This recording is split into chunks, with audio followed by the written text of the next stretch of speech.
Paul, but talking about Sean Yates, you see the clothing, the long shorts, and this is the way that cycling are going, shorts down to the knees. And if we can remember Sean Yates used to roll his shorts up, and I said to him, what are you doing rolling your shorts up?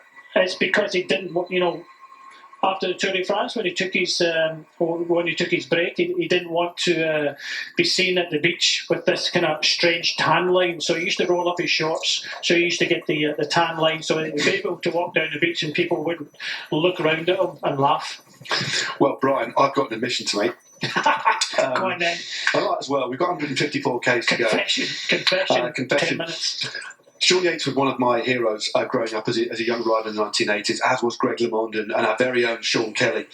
But I used to do the opposite. When I was a kid, I wanted to be like the pros. So honestly, this isn't a word of a lie. Rolled up your shorts? No. I sunbathed in the garden or went on my turbo train on the patio in Hertfordshire with my kit on, purposely to get a cyclist tan, including wearing truck mitts with the hole in, so I could strut around and show people that I really was a cyclist, because I wanted the cyclist tan, not the opposite. So I remember sunbathing with truck mitts on and jersey and shorts so I could get that tan. That's how vain I was as a 17-year-old. That's how much the sport meant to me. But now, no, it's all about rolling the shorts up, because I know that there's, as you said, there is a real trend towards not just longer shorts, which stop just above the knee. And some riders, it actually covers the knee ever so slightly. It's the long arms as well, but we know that the surface of these fabrics is far more aerodynamic than skin. So they're trying to cover as much of the body as they can.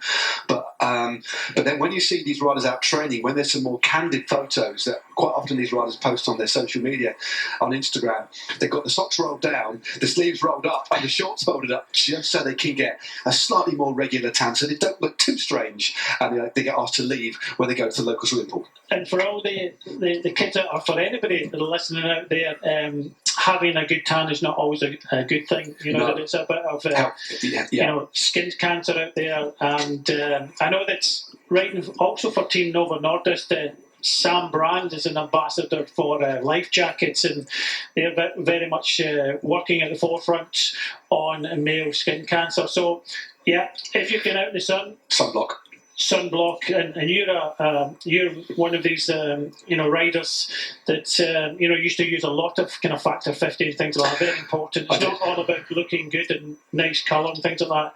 It's because if you do get sunburn, then that takes a lot of energy away from you as well. It's not good to have sunburn, especially when you're trying to sleep in the evening. Oh, definitely. No, I was professional cycling was briefly my chosen profession for a while, but my skin didn't really like it that much, so I had to wear factor 50, especially on my face, otherwise I end up looking like a lobster /beetroot. But no, do cover up, protect your skin, there we go. Yeah, longer shorts and longer sleeves is a de rigueur for various reasons now. And I'll just reiterate that as well, very important. And Magnus has just got in touch as well. He's sitting in the sidelines ready with hands slung in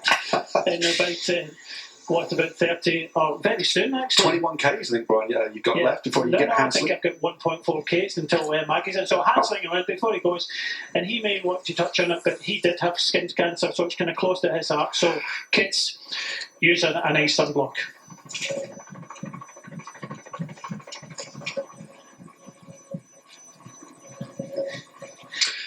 ...151 kilometres to go in Milan, San Remo.